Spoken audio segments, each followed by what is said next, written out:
अगर है अपनी सेहत से प्यार तो करें सब्सक्राइब माय उपचार और बेल आइकन दबाएं हर दिन हेल्थ टिप्स पाने के लिए। नमस्कार, मैं डॉक्टर अर्चना निरुला हूँ और माय उपचार में आपका स्वागत है।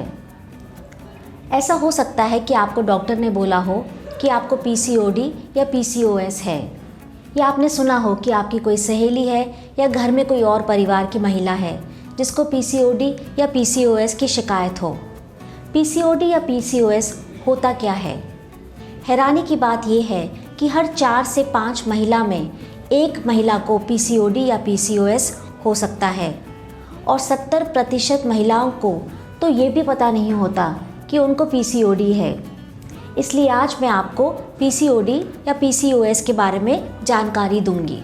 ज़्यादातर हमने देखा है कि पीसीओएस और पीसीओडी को हम एक ही चीज़ मानते हैं। दोनों एक ही चीज़ तो हैं, बट दोनों के बीच में थोड़ा सा अंतर है। इस अंतर के बारे में मैं आपको बताऊंगी। बट जो चीज़ दोनों पीसीओडी और पीसीओएस में कॉमन है वो ये है कि दोनों ही ओवरी यानी अंडाशय की प्रॉब्लम है और दोनों ही हार्मोनल असंतुलन यानी हार्मोनल का जो लेवल होता है उसके बिगड़ने की वजह से होता है। कई महिलाओं के मन में ये चिंता होती है कि मुझे पीसीओडी या पीसीओएस क्यों हुआ, या अगर मैं शादीशुदा हूँ तो क्या मुझे पीसीओडी पीसीओएस होने पे मैं प्रेग्नेंट हो सकती हूँ कि नहीं। ये सब चीज़ों का कारण हमारे जीन्स होते हैं। जीन्स का मतलब है कि जन्म से ही ये बात तय है कि हमें पीसीओडी या पीसीओएस हो सकता है। साथ ही साथ पीसीओडी होता है तब भी अगर हमारे परिवार में हमारी माँ या हमारी बहन को भी कुछ ऐसी दिक्कत रही हो। पीसीओडी उन महिलाओं में ज़्यादा होता है जो बहुत तनाव से गुजरती हैं, जिनकी नींद कम होती है, या कई बारी आपकी जीवन शैली ही पीसीओडी का कारण बन सकती है। जीवन शैली के मतलब से हमें ये देखना है कि हमारी जो डाइट है, जो हमारा खान पान है वो संतुलित नहीं है। हो सकता है कि आप खाने पीने में ज़्यादा चीनी, तेल या मैदा इस्तेमाल करते हैं। ये भी हो सकता है कि आप शारीरिक कार्य कम करती हैं। तो ये सारी बातें मिलकर हमें पीसीओडी या पीसीओएस की दिक्कत दे सकती हैं। जैसे कि मैंने आपको बताया कि पीसीओडी और पीसीओएस एक हार्मोनल डिस्टर्बेंस है, यानी हमारे शरीर के अंदर हार्मोन्स का लेवल जो है वो बिगड़ जाता है।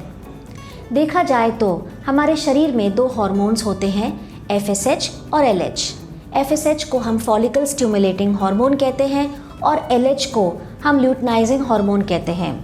ये दोनों ही हार्मोन्स हमारे शरीर में जो हमारे अंडाशय है उसमें अंडे को तैयार करते हैं और उसको रिलीज़ करते हैं, यानी ओव्यूलेशन में मदद करते हैं। जब हमें पीसीओडी या पीसीओएस होता है तो हमारा जो एलएच का हार्मोन का लेवल है वो बढ़ जाता है और एफएसएच या तो नॉर्मल रहता है या वो कम हो जाता है। अब देखिए आप कि दोनों ही हार्मोन्स बिगड़ गए हैं।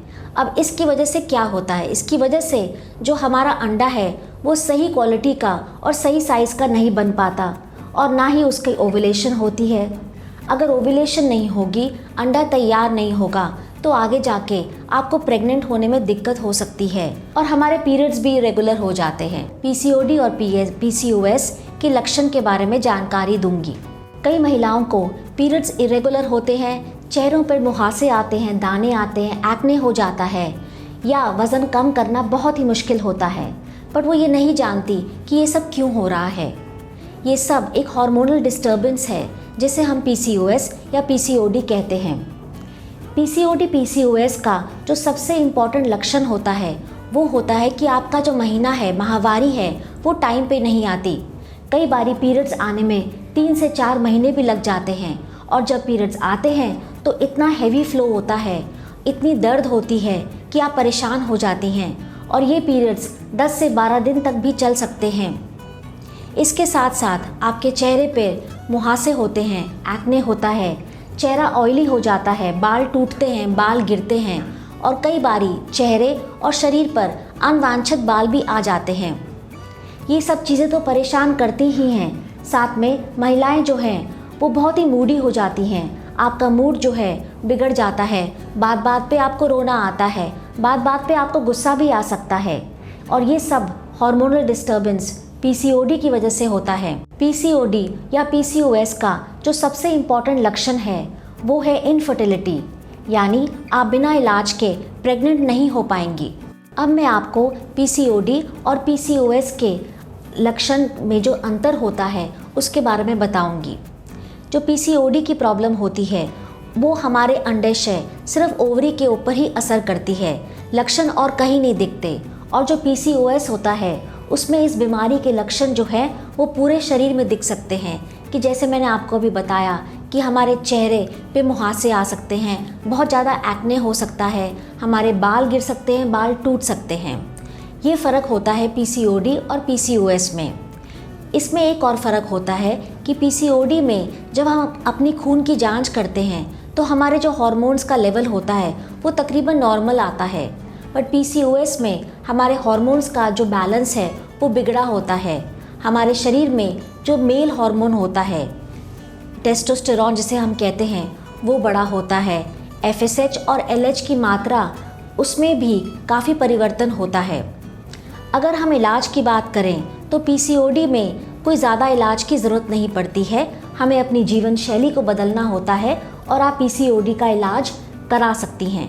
बट अगर आपको पीसीओएस होता है तो जीवन शैली को बदलने के साथ साथ हमें अपने खाने पीने के बारे में, अपनी एक्सरसाइज या डाइट के रूटीन के बारे में, सबके बारे में इलाज कराना पड़ता है। इस बीमारी के इलाज के बारे में जानकारी देंगे।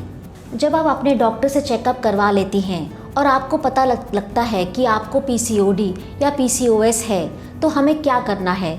सबसे पहले हमें अपनी जीवन शैली बदलनी है। जीवन शैली से मेरा ये मतलब है कि हमें कुछ ऐसी चीज़, ऐसा आहार लेना है जिससे हमारी प्रॉब्लम जो है ये पीसीओएस की, ये ठीक हो जाए। पीसीओएस में हमें क्या खाना चाहिए? पीसीओएस में हमें एक संतुलित आहार लेना ज़रूरी है। इसमें हमें सही मात्रा में सब्जियां, सही मात्रा में फ्रूट लेने हैं और हमें ध्यान देना है कि हमें मैदे से बनी कोई भी चीज़ नहीं लेनी। मैदे से बनी चीज़ें क्या होती हैं? मैदे से बनी चीज़ें होती हैं pizza, pasta, burger, momo, Maggi या समोसे। इन सब में आपको मैदा मिलेगा जो हमारे हार्मोन के इम्बैलेंस को और भी बढ़ाएगा। इसके अलावा हमें क्या करना है? जीवन शैली बदलने के लिए हमें रेगुलरली एक्सरसाइज यानी कसरत करनी है। हम तेज़ तेज़ चल सकते हैं या हम स्विमिंग वगैरह भी कर सकते हैं। इसके साथ अगर कुछ महिलाएं योगा करना चाहती हैं तो वो भी बहुत फ़ायदा देता है। योगा में ऐसे कुछ आसन होते हैं जो पीसीओएस को ठीक करने में मदद करते हैं। अगर आप चाहें तो आप जिम भी ज्वाइन कर सकते हैं। पीसीओएस के लिए डॉक्टर हमें कुछ दवाइयों के सेवन की भी सलाह देंगे। इसमें जो सबसे ज़्यादा ज़रूरी दवाई होती है वो है मेटफॉर्मिन। मेटफॉर्मिन के सेवन से हम पीसीओएस को ठीक कर सकते हैं। इसके साथ डॉक्टर आपको हार्मोन्स की गोलियां भी देंगे ताकि आपका जो पीरियड है, आपका महीना है, उसका जो नियम है वो ठीक हो जाए। इसको हमें कम से कम 9 महीने से साल भर तक लेना है। ये दवाइयाँ जो हैं ये डाइन 35, क्रिम्सन 35 वगैरह नाम से आपको मार्केट में मिलती हैं। इसके साथ अगर आपके चेहरे पे मुहासे हैं या आपके चेहरे पे अनवांछित बाल हैं तो डॉक्टर की सलाह से आप उसका भी इलाज करवा सकते हैं। डॉक्टर आपको कुछ क्रीम देंगे या एल्डोस्टेरॉन, स्पिरोनोलैक्टोन जैसी दवाइयाँ भी आपको सलाह देंगे लेने के लिए। अगर हमें पीसीओएस है और हम प्रेग्नेंट होना चाहते हैं तो जैसे कि मैंने आपको बताया कि जब पीसीओएस होता है तो हमारे अंडाशय में से अंडा तैयार नहीं होता और ना ही उसकी ओव्यूलेशन होती है, तो फिर हम प्रेग्नेंट कैसे होंगे? हमें डॉक्टर जो है वो अंडा तैयार करने की दवाइयाँ देते हैं। ये दवाइयाँ क्लोमिफेन सिट्रेट, लेट्रोजोल के नाम से मिलती हैं और इनका सेवन हम 6 महीने तक कर सकते हैं। ये दवाइयाँ जो हैं ये अंडे की क्वालिटी और अंडे का साइज़ दोनों ही ठीक करने में मदद करती हैं। जब हम ये दवाइयाँ खाते हैं तो डॉक्टर हमें लगातार अल्ट्रासाउंड करके चेक करते हैं कि हमारा अंडा बन रहा है कि नहीं। और जब हमारा अंडा तैयार होता है तो कई बारी ओव्यूलेशन के लिए डॉक्टर हमें इंजेक्शन भी लगाते हैं जो HCG के नाम से मिलते हैं। कई बारी 6 महीने तक इन दवाइयों को लेने के बाद भी हम प्रेग्नेंट नहीं होते, तब डॉक्टर हमें FSH के इंजेक्शन लगाते हैं जो अंडा तैयार करने में मदद करते हैं। अगर हम इन दवाइयों से प्रेग्नेंट नहीं हो पाते तब डॉक्टर हमें IUI या IVF की सलाह देते हैं। PCOD में जो टेस्ट किए जाते हैं हम उन्हीं के बारे में बात करेंगे। अगर हमारे पीरियड्स रेगुलर नहीं हैं, हमें वज़न कम करने में दिक्कत हो रही है और प्रेग्नेंट होने में समय लग रहा है, तो हो सकता है कि आपको PCOS है। आपको डॉक्टर के पास जाकर अपना पूरा चेकअप करवाना चाहिए। अगर आप डॉक्टर के पास जाते हैं तो याद रखिए, आपको अपनी सारी परेशानियों को विस्तार से बताना है। अगर आप ऐसा करते हैं तो डॉक्टर को PCOS के लक्षणों को जानने में मदद मिलेगी। इसके साथ डॉक्टर आपकी फैमिली हिस्ट्री भी पूछेंगे, जिसमें ऐसे कुछ लक्षण अगर आपकी माता या आपकी बहन में रहे हों तो भी उनकी जानकारी डॉक्टर को ज़रूर दें।